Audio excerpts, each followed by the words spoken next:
Welcome to the Broken Pie Chart Podcast, episode 92. At least I think it's 92. I'm your host, Eric Moore. With me today, second appearance on the program is Spencer Wright from Halbert Management. Spencer, how are you doing today? Doing fine, Derek. Thanks very much. Actually, let's back up. It's Halbert Wealth Management. Yeah. Normally, we would just sort of cut this and re-record it, but what the heck? Well, Spencer, good to have you back on today. Of course, you were with us on the program all the way back to episode, I think it's 88, which is the October 6th one. I was 88. No, it's actually, it was longer than that. August 30, I think. Was that right? Yeah. So that would have been episode 83. So we'll post a link in the show notes there and certainly check that out. You know, in that one, we focused, and what we won't do today is focus too much on the historical markets. We did a lot of that. And I think if people go back and listen to that, there were some fascinating finds in there, both from a historical standpoint, what happens when one party is in power versus another, from a market standpoint, and some surprising returns by presidents. But you got to listen to the episode to sort of cover that. And then, you know, today I thought what we do is this is going to be one of those where if you listen to it next week, we could be completely off, or we could be really right in our interpretation of what we're seeing. So we're not political pundits, you know, we're in the investment world. But there's really two things at play here, Spencer. There's the Senate and there's the presidency. I want to start with the Senate. Sure. And so let's sort of start with, we use a map called 270 to win, and they have some consensus estimates in there. And if you pull up the map, it's either light blue, dark blue, light red, dark red, and it's saying right now the consensus is 48 to 46. And those of you who have taken a history class probably say, well, that's not 100 senators. So Spencer, where are the contested races, and do we have thoughts on those? Let's start there. What state do you want to start with? Let's start with North Carolina. Oh, okay. North Carolina. I don't know why I said, but yeah, let's do that. Yeah, that one is the most, I think the most media worthy. I think people may be more aware of that one if you weren't native to the region, because of the sums that have been dumped into this race on behalf of the Democrats. They are, I think, upwards now, close to 150 or 160 million total spent, marking it as the most expensive Senate race in history, I believe, and a multiple of what Tillis, the GOP candidate, was able to muster. And this looked a long time like the Democrats were going to poach this seat. Not just on the basis of their fundraising advantage, on the basis of the fact that Tillis has been sort of milquetoast.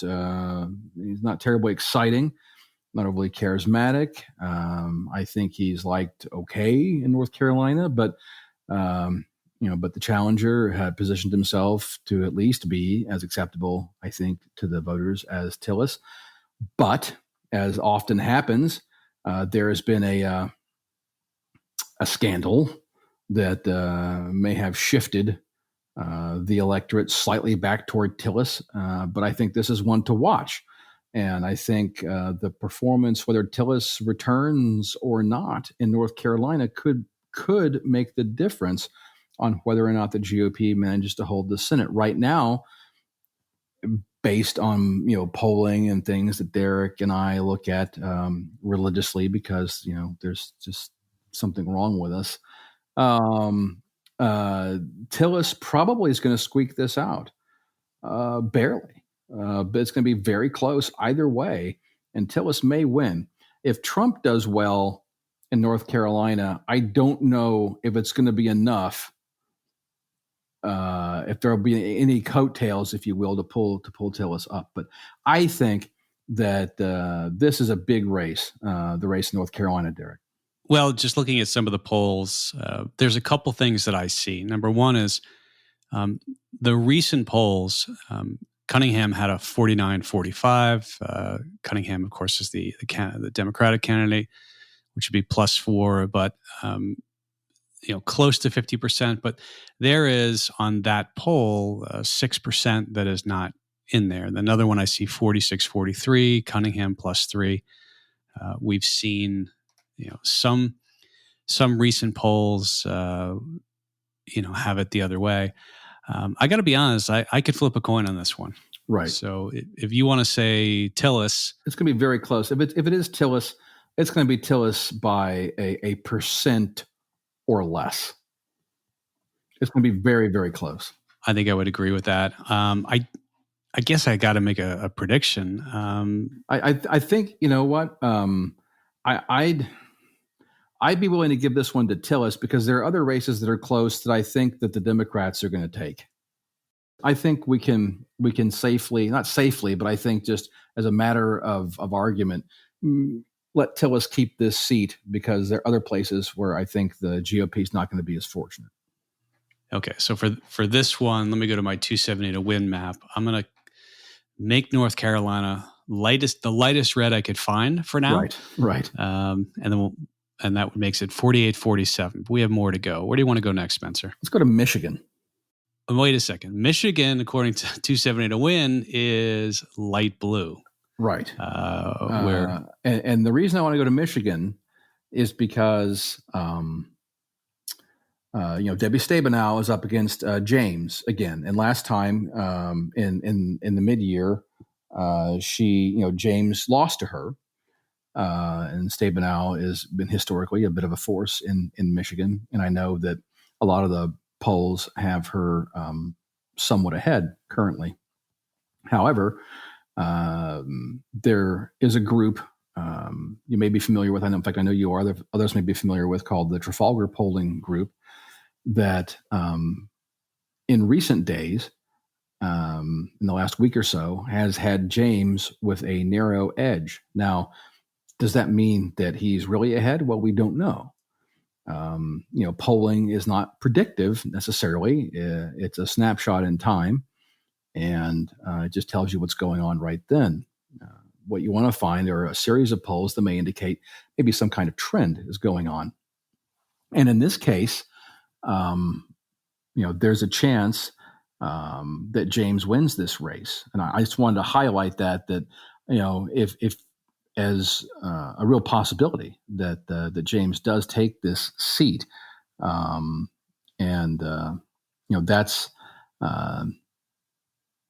that's possible. What is probable right now, according to all the polls, is that Stabenow is going to win. But Michigan's another one to watch. It's going to be very close. Right now, we can leave it light blue and assume that Stabenow will win the day, if be it narrowly. But that's one to watch. Don't be surprised. Or Peters, right? Peters is the one. I kept saying I have Debbie Stabenow on the mind. It's the other one. Yeah, Peters in this race. Yeah, right. Stabenow last time. And now Haley, the knock on Trafalgar, by the way, talking about a brief aside, is that he's some sort of a GOP shill, as all of his polls seem to favor Republicans. It's not so. In the off-year elections in 2018, James tried to run against Stabenow. And he said that James would lose. In fact, called many races for the Democrats in that cycle, and was largely correct. So I think you bring up a good point, though, Spencer, and that's all these polls. And so 538, and I'll link to some things from 538. They sort of grade the polls, and so if you or I put paid a fee for what's the Survey Monkey, right? So if you pay a fee and I throw that in Reddit somewhere and take a poll, that's going to be an absolute garbage poll. It's going to be an F poll. It's not going to be weighted. But they weight these polls. They also grade them, and I think they grade Trafalgar either B- or C+. But what they do is they look at these polls and they say, is there a bend or a bias in the poll? And I think last time it was like 0.8 points, Republican Trafalgar. And there's other ones that are, 0.8 Democratic. But just to give the audience some numbers here, this poll that you're referencing was taking the Michigan poll, October 2020, 48 John James, Gary Peters 46.6, someone else 2.8, undecided 2.5. So that's 48 to 46.6. That's the one you're referencing. And so if that's right and everybody else is wrong, the GOP would win a seat that no one is counting on right now. That's right. That comes out of the woodwork. I mean, no one's expecting James to win, honestly, with a very rare exception. And if that does transpire, then that can help offset a potential very narrow Tillis loss in North Carolina. Let's go to Maine. Mm-hmm. I don't know. Did you want to go to Maine? That's sure, a tough one. Maine. I think Maine is very good to look at in this context. So Maine is Sarah Gideon is the Democratic candidate. Susan Collins is the incumbent Republican. She's been there for long time, many years. The last, I think, 97 years. No. Been there since 97. Okay. Yeah. I think it was Strom Thurmond who was in the Senate for the older folks might remember Strom. But right. So I've got I pulled up an Augusta, Maine newspaper, and it looks like they're nearly tied in a poll. Although they've got a ranked choice system there, meaning you could put a third party candidate, and if that candidate doesn't get isn't in the top two, then it defaults to the second choice. But they've got this split, and I assume the Augusta, this is the Bangor Daily News, saying it's tied. What say you, Spencer? I think that that's probably very much the case. I think Collins has, she was very slow to endorse Justice Barrett in the last round of confirmations. Her position in Maine has always been curious. She's a Republican senator from a historically, on balance, moderate to moderate left Democrat state. And so she has quite a line to walk. And this time it looks like that, this is not the first credible challenger that Collins has ever faced, but I think this is the toughest race she's ever been in her tenure in the Senate. I think there's a real chance that that the Democrats end up with this seat in Maine. I agree, and I think that Collins probably loses this seat if narrowly, but I think this is a Democrat pickup. Yeah, I tend to agree, and I honestly I could go either way here. I could have gone either way in North Carolina. Since I agreed with you with Tillis, I'll agree with you here. And honestly, if I'm right or wrong in one of them, then maybe it blends out. But I also think that here, I'm going to Judge Judy. We all know who Judge Judy is. I remember years ago, she was on with Larry King, and they were asking about, who she was going to vote for. I can't even remember what. And she said, you know what it is with politicians and government officials? Sometimes it's like a restaurant. You go there, you really like it, everybody's happy. And then a new restaurant opens up, but maybe the old restaurant, the service starts to get a little bit worse off. Maybe they change the ingredients and they say, you know what, I'm going to try something new for a while. I think that could be the case here. I think she's been there for a while. They've got that ranked choice, and one of the Augusta or the Bangor Daily newspaper did mention that people who are voting for third parties also favor Gideon. So, all right. So if we go with that, we've got Democrats at 49, Republicans 47. It means we still have 4. And by the way, I should mention, we're I'll just mention real quick. I think Doug Jones, both of us agree he loses in Alabama. That's it's a Tommy Tuberville. I think, so we didn't really talk about that one, but that would be a flip to the GOP from the Democrats. Do you want to go, let's talk about Georgia. Now, Georgia is interesting. I was going to say Georgia should probably be next. So just set the stage here. There's going to be 2 elections, not one. So this one is not necessarily going to decide it. You've got 3 candidates, and Doug Collins, Kelly Loeffler from the GOP, Raphael Warnock from the Democratic side, And if nobody gets 50%, the two highest candidates do sort of a runoff. So the idea is you got two GOPs, they'll probably split some vote, and then they'll. So I don't know. It's really the second election that we're going to be. Yeah, Georgia's a real mess this go around. Given this tiered event they have going on, as you rightly mentioned, the GOP vote is in danger of splitting. Ultimately, who knows what happens in Georgia? I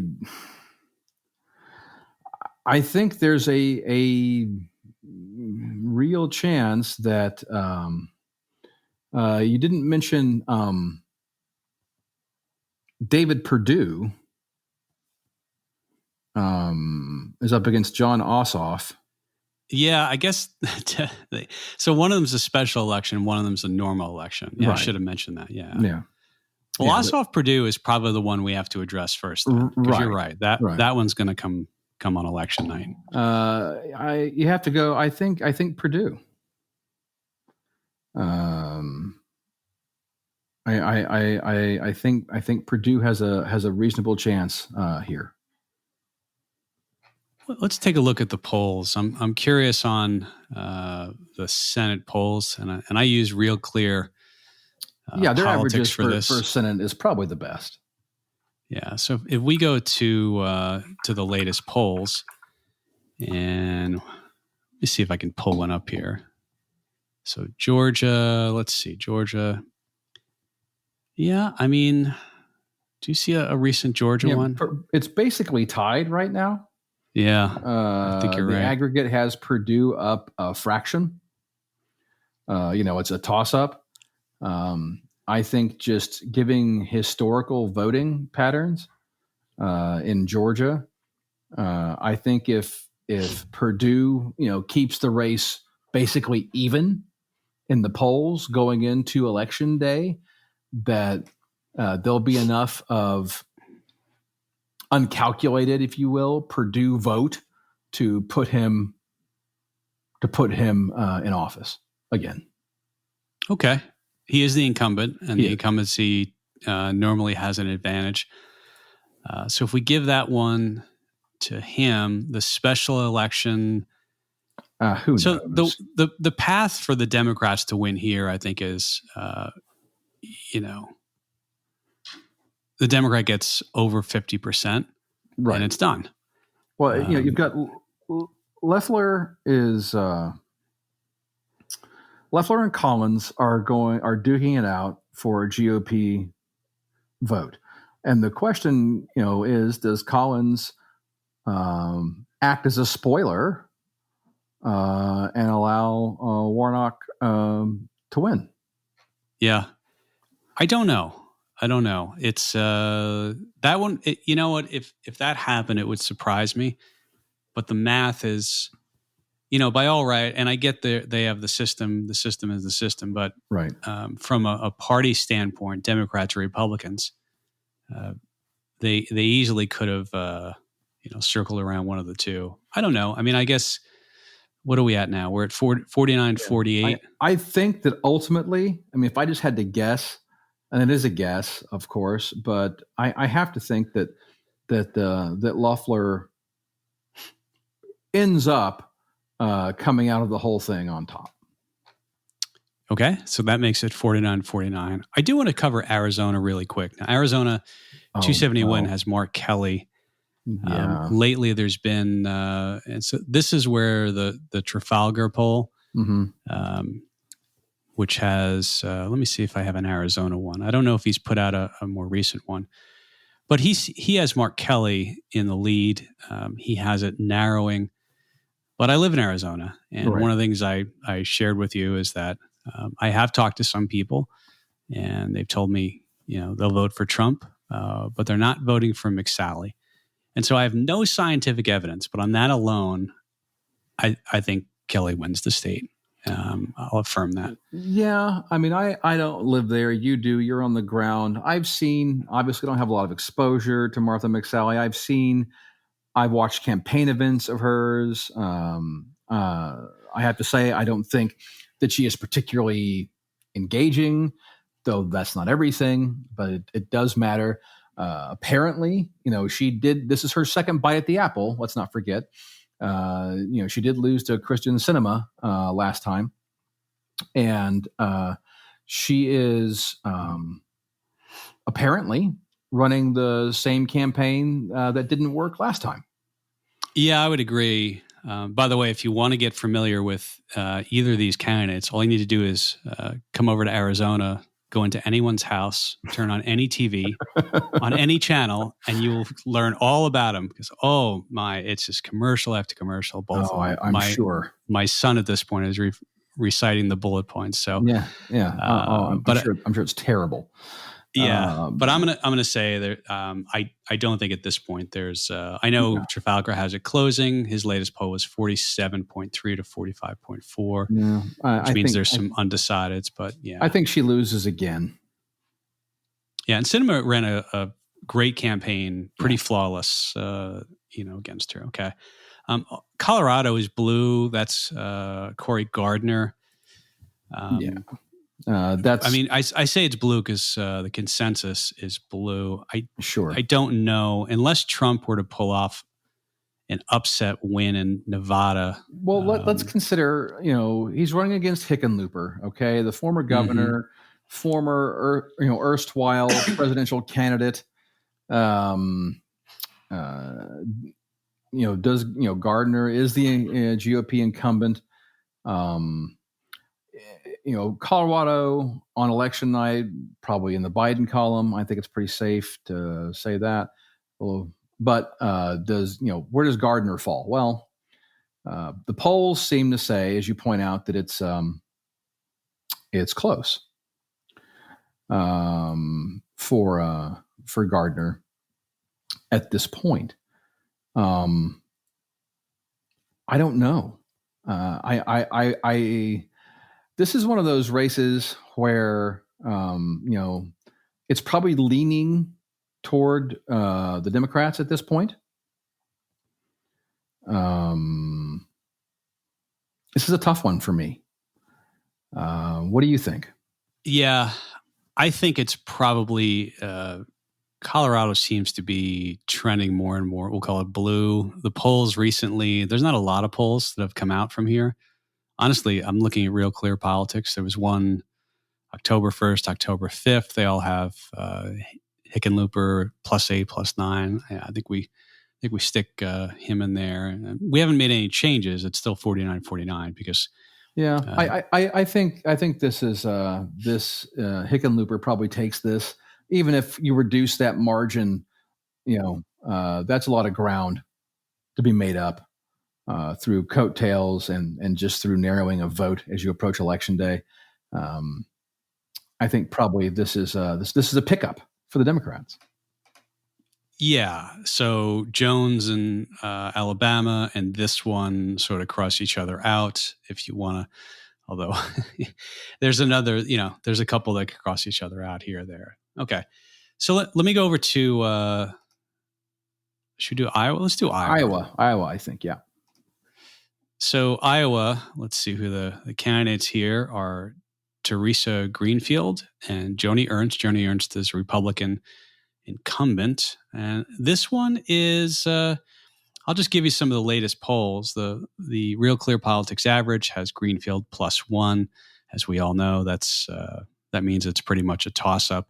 And polls have been anywhere from Ernst +2, Greenfield +2, +5, I don't know. I tend to believe here, I guess I'll go first on this one. Nothing else, a toss-up race where you've got an incumbent. I'm inclined to give this one to Ernst, but what say you? As am I. I mean, the power of incumbency, as we both know, is substantial. And if you're in a margin, that's why I'm willing to give, the race to Purdue and Georgia, because he is the incumbent and it's basically a statistical tie. I think that favors the incumbent. going into Election Day. And I think the same thing applies here in Iowa.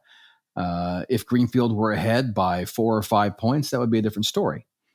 But I think Ernst, it's depending what poll you look at, it's Greenfield +1, it's tied, it's Ernst +1. That tells you it's a coin flip. And I think that those scenarios favor the incumbents because the challenger has not managed to really people walk into that voting booth on Election Day and they think, well, what's my argument for switching to Greenfield from Ernst? And if it's a coin flip, more often than not, they're going to stick with the incumbent. Yeah, the power of incumbency is huge. Is pretty strong. When we get to the 13 keys again for Biden versus Trump, we'll talk about that. Yeah. Speaking of incumbency, our last state that we have to talk about is incumbent Steve Daines, Republican, against Steve Bullock, the battle of the Steves. Yeah. Montana. Steve Wars. Yeah. This one is, it's interesting. You pull this up. The most recent one, the best one for Steve Bullock is a tie. Mm-hmm. And then you got Daines plus 3.3. I'll let you start with this one. I know where I'm leading. Montana, historically you look at it, and it is, in general elections nationally, it's reliably, in the GOP column, election after election, cycle after cycle. So any Democrat, I think, is going to struggle to be elected in Montana. Having said all of that, Bullock has done an amazing job in being positioned where he is. Mm-hmm. And that is to say, within margin of error in most polls of Daines, who is the Republican incumbent. So yeah, I would agree. I mean, it's definitely. Now, their other senator is, now, I will say, I mean, this is where, you just mentioned not as familiar with Arizona. I'm not as familiar with Montana. And I think a lot of the Senate races there, there's a locality feature. Sure. That's not present in some other states, whether it be the industry, the farming. But no, I'd agree. I mean, when you mention margin of error for the listeners, that means these polls typically have a standard deviation of error, plus or minus a few percentage points. So somebody who's up 3 points could be even, could be down a tiny bit. It's right. And for Daines not to be running away with this race by 7, 8, 9 points means it might be a little bit of a contest. Again, these things are often is all, it's trite to say it's decided on turnout, which obviously every election in history is decided on turnout. But Bullock is putting up quite a show here. And could this be a surprise? I doubt it, because once again, Daines is the incumbent. And with him even being ahead, even by margin of error in the polls going into Election Day, you have to think that's probably a Daines win. I'd agree. I think the polls have been favorable to him. The power. I'm going to go with the power of incumbency. It's kind of like you're from Texas. There's a little team called the Texas Longhorns. I imagine when you can have a packed stadium, it's much tougher to play at that stadium. If Notre Dame has to come in there versus going to Notre Dame. So I'll go Daines here as well. And if we do that, it becomes 51-49 Democrats. Now, people will listen to this in a week and say these guys were totally off. But I think what could upset this, I think the Georgia thing, maybe there's an angle we're not seeing. I think North Carolina. And then you also, you could have some of the races go the opposite way. Maybe James does pull it out in Michigan. Here's where a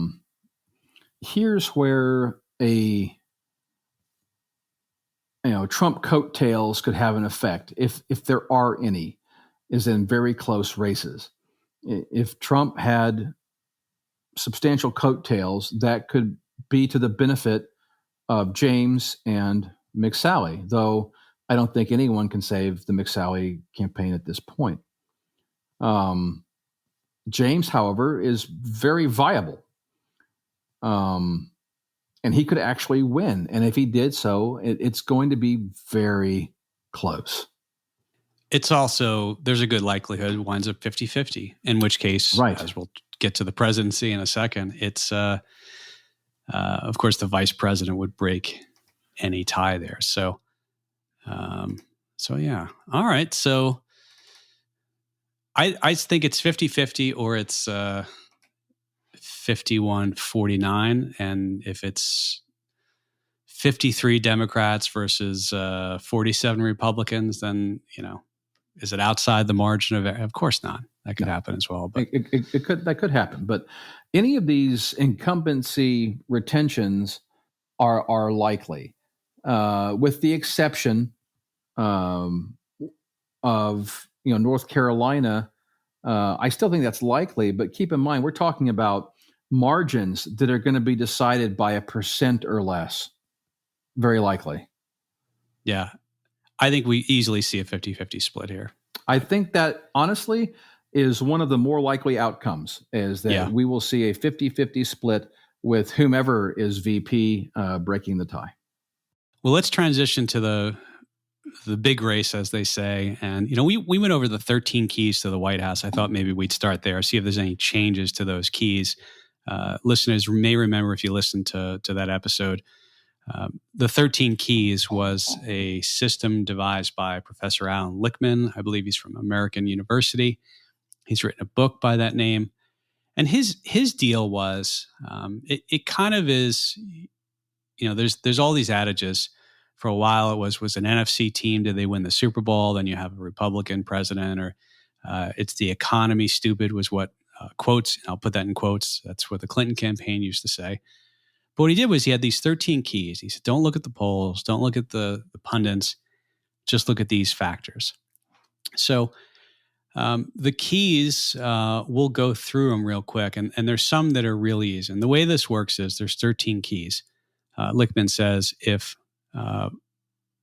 was it 6 or more are false, 6 or more of the keys are false, meaning in this case, they're for Biden, then the incumbent loses, and that's Trump. So some of the easy ones are, is the current president the incumbent? Well, obviously, that's correct. No third-party candidate predicted with greater than 5% of the vote. I think that's interesting. True. Yeah, that's true. Interestingly enough, last time Professor Lichtman gave this one to Trump, meaning it was false for Hillary Clinton, because Gary Johnson was getting, polling like 8 to 10% at the time. Right. No party contest to the incumbent. Nobody from his own party ran against Trump. That's true. Yep. Nobody did that. Midterm gains in the House. That's false. Correct. Meaning Democrats took more seats, gained more ground in the House. And then we come to, let's see if I can. No, those are really the ones that there's no debate over. Then we get to the incumbent administration affects major policy change. Last time, we sort of both agreed this is true, and we pointed to the Tax Cut and Jobs Act, right? Right. Mm-hmm. Okay, so we agree on that. We think that's a policy change. Yes. No scandal. That's well. That's got to be. That's false. Yeah, that's false. And I know some people in some camps might argue that it should have been a scandal. It doesn't matter. Well, to me. Yeah, there was scandal. Yeah. Which I think going forward is just going to be the case for every candidate. It seems to be probably. Yeah, we may be hitting a new norm of scandalization. Yeah. We come no social unrest. That's false. Correct. I think you would agree. That goes in the Biden. And then we come to there's two militaries, and I'll read them both. We can kind of talk about those. No foreign military failure and foreign military success. Mm-hmm. I don't think Trump had any military failures, right? No, not at all. There have been no military failures, and so you have to give that one to Trump. All right, so here's one, foreign military success. And Professor Lichtman, I believe, said this was false. Mm-hmm. And I think I originally last time I said this was false, but I also made the caveat, like, should you just go start a war so you can make it true? Like, it seems like you should get credit for not getting us into that. And then there's the ISIS question too. So talk about that, Spencer. Yeah, I think that in this case, when you consider that, the Trump administration did prosecute a successful effort against the ISIS caliphate, and the caliphate is now non-existent. That's a success. I think it is also a success that we are not involved in some new foreign adventurism. We're not involved in some new conflict, some new entanglement. I don't understand why it's a point in the favor of any administration to prosecute a successful military action. By this reckoning, if you were to apply this, like look back and apply it retroactively, let's go back to Eisenhower back in the 50s. Peace and prosperity. This would have been negative on Eisenhower's record throughout the course of his administration. And I think that I think you have to consider the absence of conflict as success. I think the counterpoint to that, and I sort of agree with you here, and I think it's like Vietnam. If we were doing this for Lyndon Johnson, we would say it's probably not a success.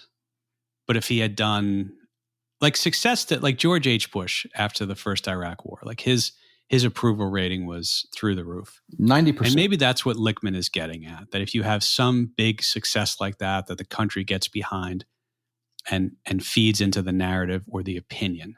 So maybe that's what he was getting at. But I agree.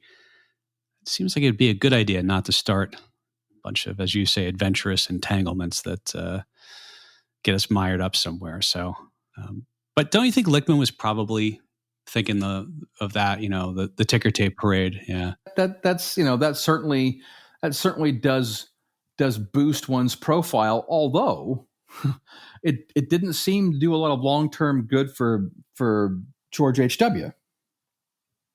No, you're right. You're right. There, as you and I both know, there are a lot of extenuating reasons as to why that turned out the way it did. Yeah. We'll go into that here, but it wasn't enough, certainly. Well, I think even Bill Clinton, I mean, for most of his 8 years, besides the Milosevic, the Balkans, the NATO operations, which were not ground operations, but besides that, it was a pretty benign, peaceful 8 years. Right. So if we were doing this on Clinton, you could give him the true for the Balkans operation. But does that mean we would take something away from him if 8 years went by? Just like right. Clinton only acted through NATO. There wasn't unilateral U.S. action, et cetera, et cetera. And so, according to Lichtman here, that would be, those were arguably, I suppose, successful, achieved the goal set out, and that's a positive for him. I don't think that, honestly, that in that case, and I remember this era well, as I know you do, that I don't think anyone reelected Bill Clinton in 1996 based on the outcome of the conflict in Kosovo. No, it was the economy.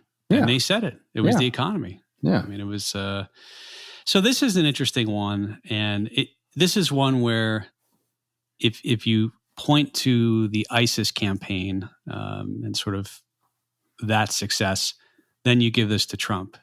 If you don't think that was enough, you probably give this to Biden, because I don't think there's unfortunately, getting into no wars is right. But this one's by the strict application of the keys, it has to go to Biden.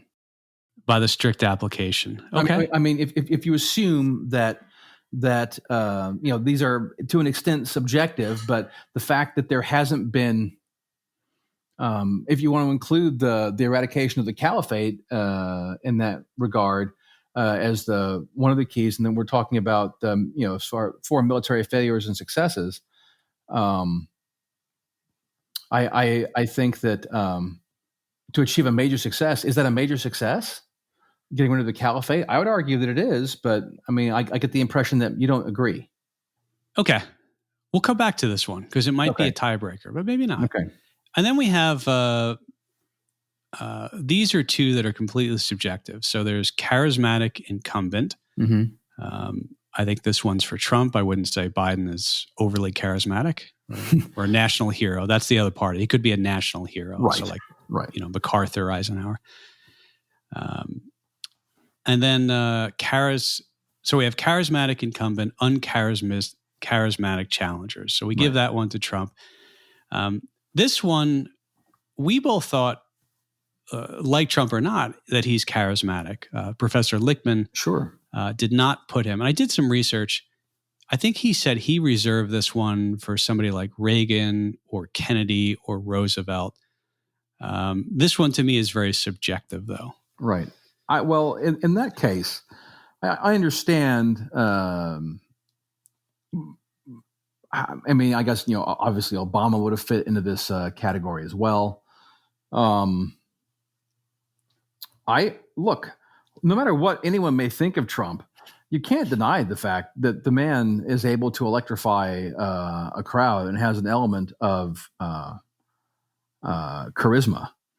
Well, think of it this way. If you look at, so John Kerry, Michael Dukakis, uncharismatic. Correct. And the lesson there for anyone running for office, don't put a helmet on that's too big for you and ride around in a tank. You can Google that. Yeah. President Obama, yes, I would say he's charismatic. I think Trump is charismatic. I think so. We might be looking at this differently, and I said charismatic incumbent or a national hero. So that's, so I don't know. I mean, I had this true for Trump. If we move it to Biden, it changes things. Let's get the economy, though, and we'll see if these matter. So short-term economy, meaning the economy is not in a recession during the election campaign. I say this is Biden, clearly. We had a recession. Right. This one, though, and we've talked about this offline, so his strong long-term economy, and when you read the strict definition of this, it was a little bit unclear for me. So I'll read it and then we can discuss. So real per capita economic growth, so that's the GDP divided by the population, is your GDP per capita. Real per capita economic growth during the term equals or exceeds mean growth during the previous two terms. Not in that definition is mean growth during the term exceeds mean growth during the previous two terms. Right. And we're sort of splitting hairs here, but I'll give you the numbers. So at the end of 2008, it was 50,154. Obama leaves office, it's 55,165. So it's a 9.99% gain. It is a simple average or mean of 1.25% GDP per capita growth. Trump, I'll skip on giving you the detail, all the details, but it's plus 1.97. That includes Thursday's print on GDP of positive, pretty positive number. And the mean is 0.53%. So if it's mean to mean, he loses this check to Biden. Right. If it's simple, cumulative gain of 1.9% over 1.25%, Trump gets it. I don't see how it could be not average to average, but it looks. I mean, we discussed this, and I think that to compare it, a fair comparison is mean to mean. However, maybe it's not meant to be fairly compared. Oh, okay, yeah, maybe. Maybe it's not. I don't know. I would be inclined to compare it mean to mean. And so the reason this matters, of course, is if we compare it mean to mean, or we don't, it changes the result. That's right. That's exactly right. So either this one. So I'll just give the audience a quick tally of where we are. So if we have charismatic incumbent, and then we say strong long-term economy, that's 8-5. If we move, meaning, remember, if 6 or more are false, the challenger wins, Biden wins. So if we move if we move one of those two, it goes 7-6. So Biden, according to the keys, Biden is going to be the president. If you move both, it's 6-7, meaning Biden. So to which way do you wish to interpret it? I mean, it's not a clear call in this case, and I think just it's more fair and it makes more sense to compare mean to mean, which is what I would probably do. And if you do that, then things tip toward Biden. So according to and he's reclarified this is for the Electoral College, it used to be just the popular vote. So we'd say 6 are false. So according to the 13 keys, Biden is your next president. But let's look at the map. Right. Let's look at I do like the 13 keys, and it is kind of a fact. Anyway, we could pick apart the 13 keys all day. Let me go to the map. Let me go to the presidential map. And if we look at the map, and I just want to, let me reset my map here. To set the stage, you need 270 electoral votes to win. Mm-hmm. And according to the consensus, there's a bunch of states outstanding, but 270 to win has Biden already with 290 and Trump at 163. So they're assuming that Biden wins Arizona, all of the Minnesota, Wisconsin, Michigan, Pennsylvania, and in which case, he's your president. So Can we assume, I guess a better way to do this would be, could we assume that Ohio goes to Trump? Because really the discussion's more about the Michigan, Arizona, Pennsylvania, right? So I think you can readily color in these following states for Donald Trump. Okay. And failure to achieve any of these, by the way, that I'm about to mention is catastrophe. Yes. For the Trump campaign. So, but we're going to make the assumption that they're going to manage to pull out the following: Florida, Georgia, North Carolina, Ohio, and Iowa. All right. 290 to 247. Right. Again, failure to achieve any of the states we just mentioned, there is no path forward. And I'll even give Trump. So they've given Biden the one electoral vote in Nebraska. No, that goes to Trump. And okay, and Biden takes the extra one in Maine. Okay, on my map I've got him the opposite, but I guess it doesn't matter. Yeah. So 290 to 248 is what we've got. So still a Biden win. Yeah, I mean the path is much easier for Biden here for sure. And so given that Biden has. So this will be an interesting one. Let's start with Pennsylvania, and Pennsylvania is interesting because our map right now. Well, first, I think I want to do one thing first. Sure. Let's flip some states to what they really are, which is undecided, as opposed to leaning a certain direction. I think the states that have to be taken from leans Democrat to undecided are Arizona, Pennsylvania, Michigan, Wisconsin, and Minnesota. I'm not as big believer in Minnesota of being undecided, but we should discuss. It's a mark. I think depending what polls you look at, it's Biden may only be up there by 3 or 4%. Fair enough. Which is margin of error. Which for Minnesota, I grant you, is close. But it's the least of the ones mentioned, to be sure. But let's start in your home state of Arizona. You know more about that than I do. What do you think? It's I think it's trending back towards Trump, and where I don't think McSally pulls it out. I think this is becoming a coin flip, which means it's gonna turn out. Right. Trafalgar recently, we'll check the Trafalgar poll. They recently did a poll, and I think it was pretty much a dead heat. I'd have to pull up. I think you are correct. And remember, Trafalgar take their poll and probably take 0.8 away from it. I could be wrong, but I read in the newspaper locally. They're saying it's pretty much a dead heat at this point. I would agree. Yeah. And I think it's, if you look at and we're certain, by the way, it's going to be hot on election day, but it's going to be like sunny with like no wind. So and by the way, hot is all relative. 90 for us is like 70 for somebody else. That's right. But I think in the polls, with 4 days to go, they have Biden +4. But it had gotten down to Biden +0.9. Right. So for our argument's sake, I can give this to Trump. I think of all these we've just put into toss up, I think this one has a very decent chance of falling into the Trump column. So that's 11 electoral votes. That would make it 259 to 223 with Minnesota, Wisconsin, Michigan, Pennsylvania. Now, let's go to Minnesota. Of these five, the least likely to end up in the Trump column. And the only reason I wanted to highlight it is because that Trump is doing surprisingly well there. I mean, normally this is absolute bedrock for Democrats. And for him to be running as close as he is in Minnesota, I think is interesting. At the end of the day, though, I think Minnesota does go for Biden.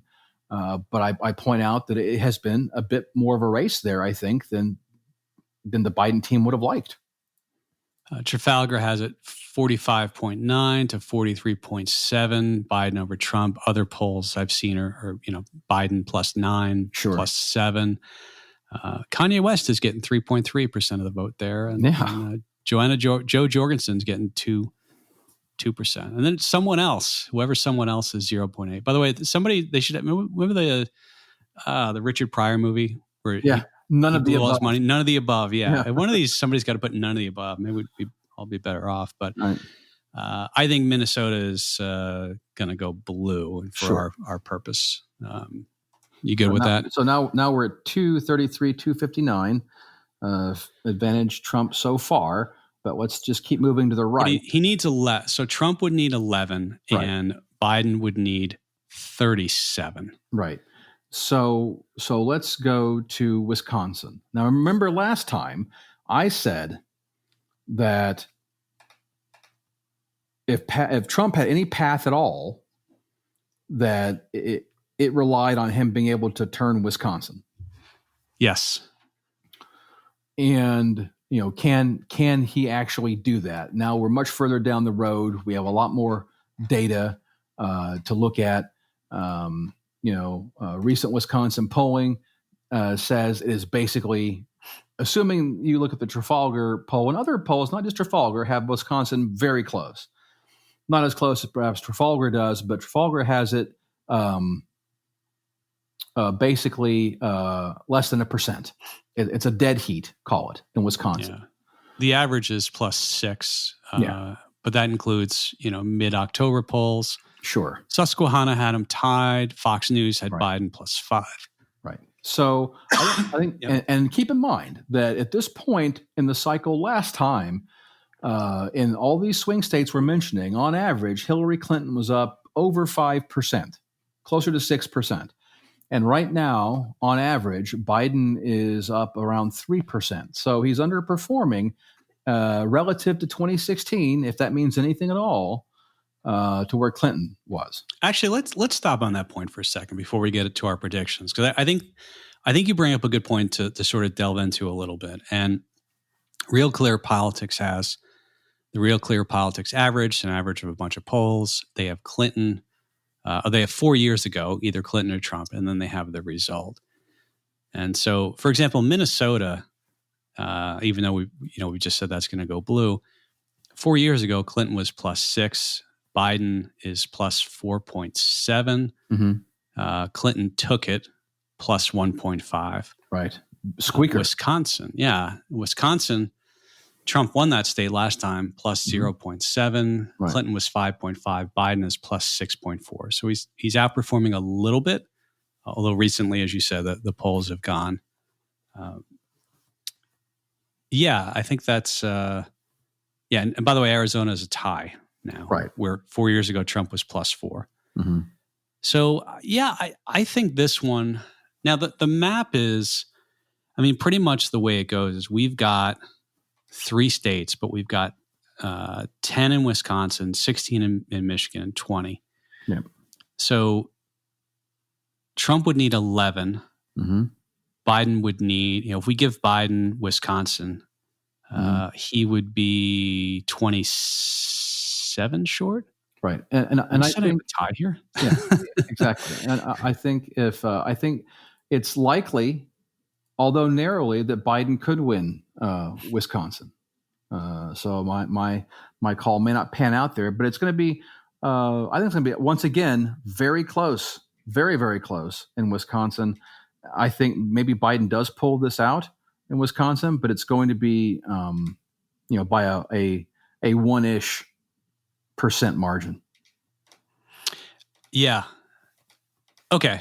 Wisconsin Biden, which makes it 243 to 259. Yeah. We have Michigan and Pennsylvania left. This is where it gets very tough. Yeah. Depending on what polls you want to look at, lots of anecdotal evidence from people on the ground. I don't know much about Michigan politics beyond what I read in the papers, like everybody else. But if you look at the polls there, and the number of times the Biden campaign, when they venture out at all, have appeared in Michigan and Trump, et cetera, Michigan's very much in play. And I think whoever picks it is going to pick it up narrowly. And I think that if you're the Trump campaign, obviously winning either one of these states, you win Michigan, you're at 275 and you're in. Okay. You win Pennsylvania, obviously you're at 279 and you're in.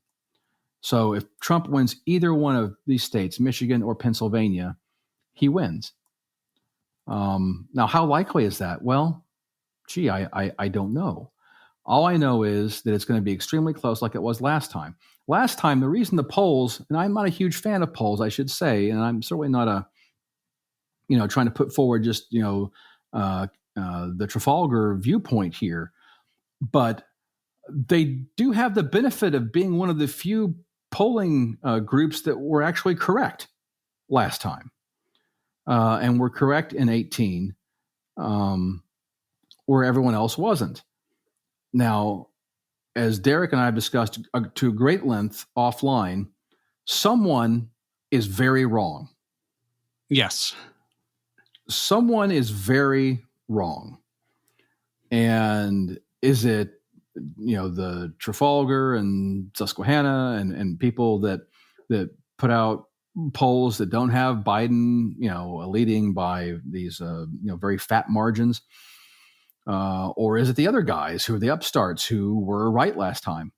Well, there's no way to know that, honestly, until people vote. But the only way you can attempt to see through and judge those things is through anecdotal evidence. And I've read several articles the last few days. One just this morning was, I think, from the New York Times.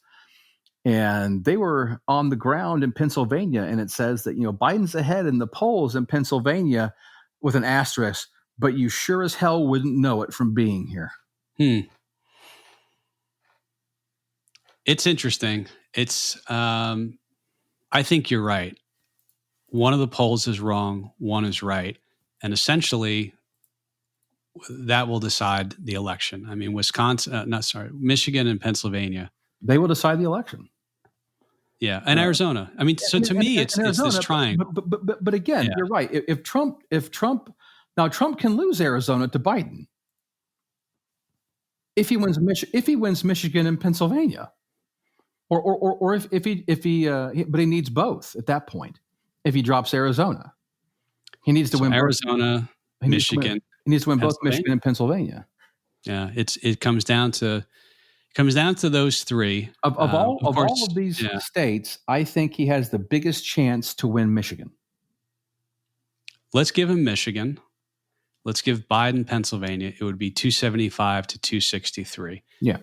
If you go and you give back the one electoral vote, and yours was Nebraska, mine was Maine. It doesn't matter what. Because the Trafalgar, Michigan poll came out yesterday. Yeah. And it has Trump ahead, for what this is worth, 46.5 to Biden at 45. And they had another leaning Trump of 2.6%. Again, polls are not predictive, they're snapshots in time. But this is a snapshot in time within a stone's throw of an election. So Arizona, Michigan, Biden gets Pennsylvania. Trump wins re-election 275 to 260. And Biden will win the popular vote on about the same order Hillary did. Now, keep in mind, here's some more interesting factoid stuff that only weirdos like Derek and I look at. Yeah. Every day, I have been looking at the last several days, the Florida Board of Elections and their tally of early vote. And they label them, some as Democrat, some as Republican, and how they come by this, because do you know what the ballot says? No, you don't, because you can't open it and tally it until Election Day. But they base this on, in some states, you have to declare, your party affiliation. Now, you can declare in Florida, I'm a Democrat, and still on your ballot vote for Trump, and vice versa, right? So at any rate, but take that with, my point in saying that is take it with a grain of salt. But historically, Democrats vote early, right? They vote absentee and they vote early. Republicans vote on Election Day by and large. And that will be more true this year. My point in saying all this is in Florida, historically, for Democrats to feel comfortable about winning, they like to be ahead in early voting by about 600,000 votes. Okay? As of last night, they were only ahead 150,000. Interesting. You're right. Only you would know that. Yes. So they're only, and the reason I'm focusing on Florida here is that if Tuesday night at 10:30 p.m. Central Time, Florida is called for Biden, well, if Trump can win Pennsylvania, it doesn't matter. I mean, the wheels come off, and there's nothing that can happen.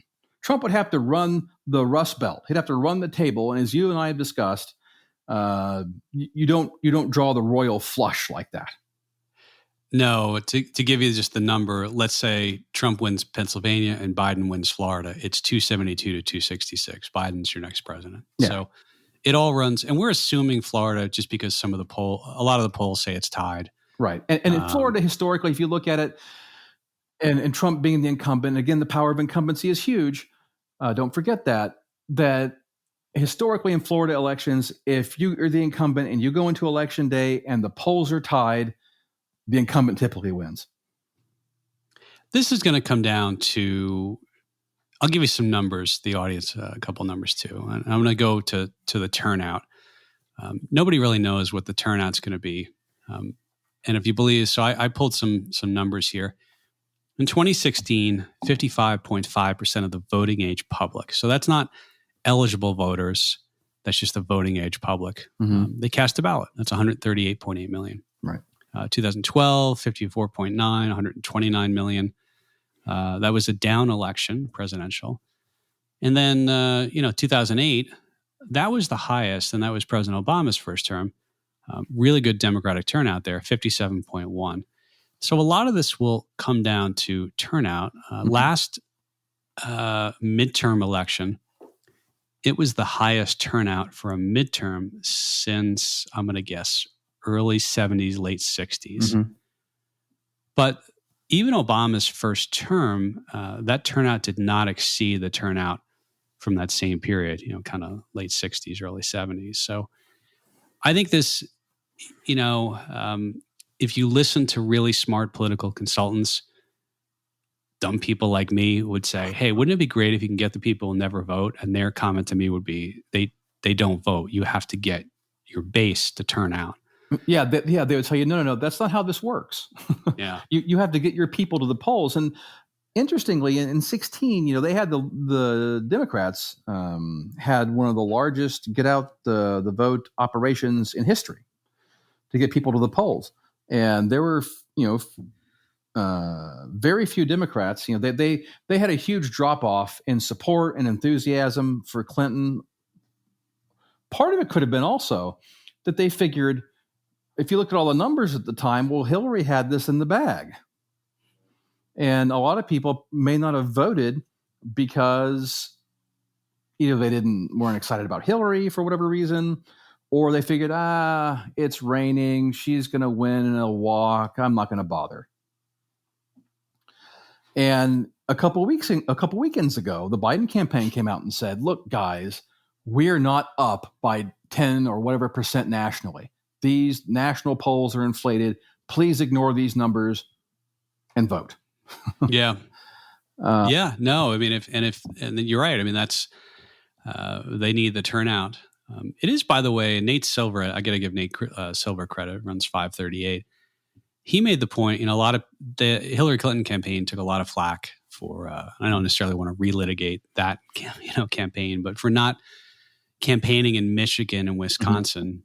But he made the point that she campaigned an awful lot in Pennsylvania. She did. And she could have won Michigan and Wisconsin and still lost the election last time.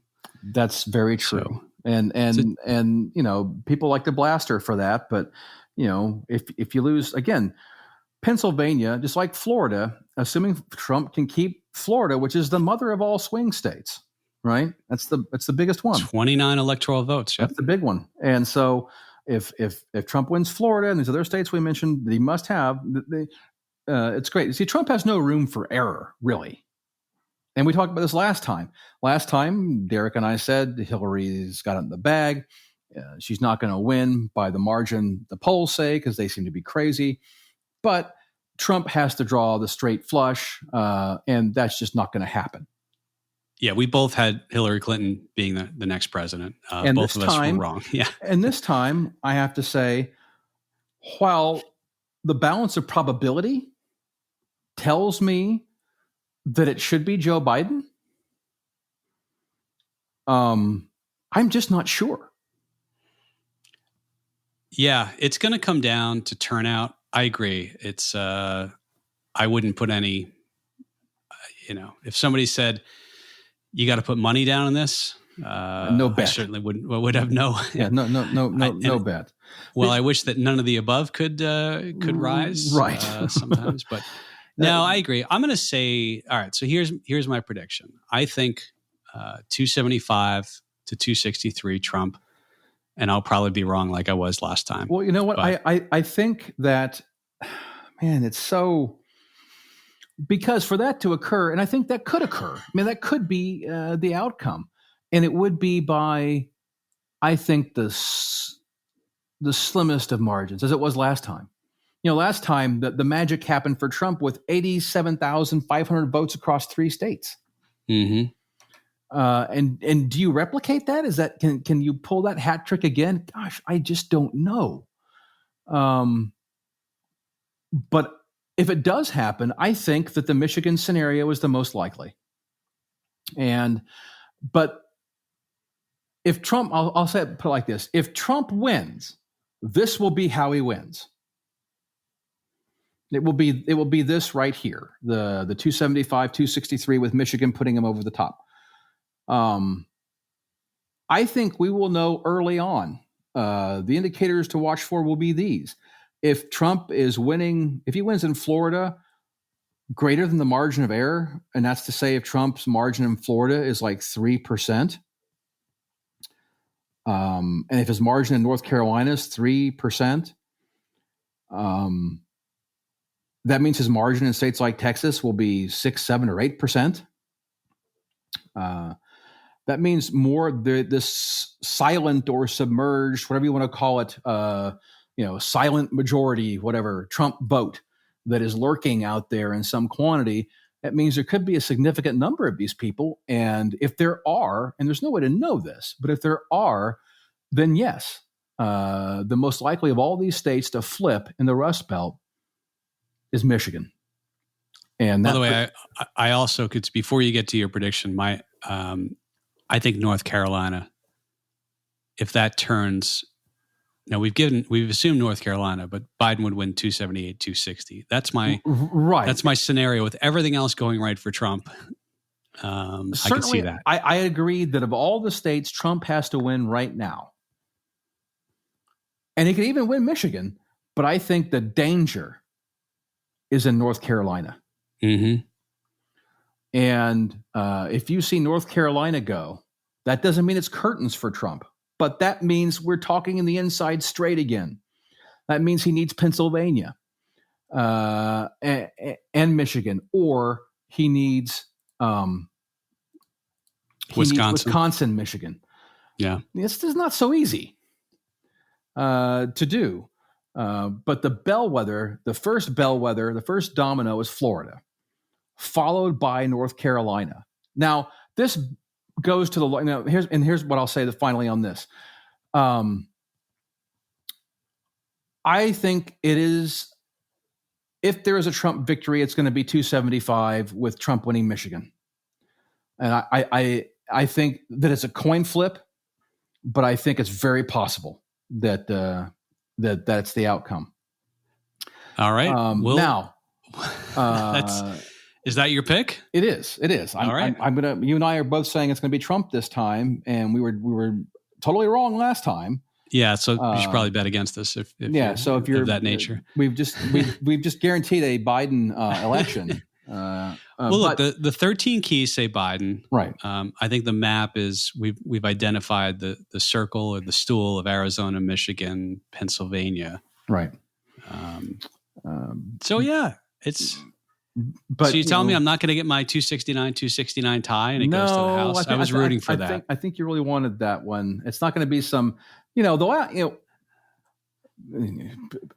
going to go down that rabbit hole, but Jefferson's race against Burr went into the House of Representatives, and it took 37 ballots to resolve, and Jefferson ended up winning by a single vote. Yeah. By the way, New Hampshire, there's a crazy scenario. I will. We already have gone through it, but there is an interesting one if Trump were to get New Hampshire, and there's a mishmash of other that could get you there. But yeah. All right, so we have Trump 275 to 263. The 13 keys, I believe, say Biden. Right, so we'll which tells you, frankly, ladies and gentlemen. This is a race. This is not going to be a Biden blowout, I don't think, nor I think will it be a Trump blowout. This is going to depend on turnout in key states. And, the first one to watch is Florida. And you can go to bed early because if Biden wins Florida, it's all over. I think. And I think there's no way to recover if Trump loses Florida.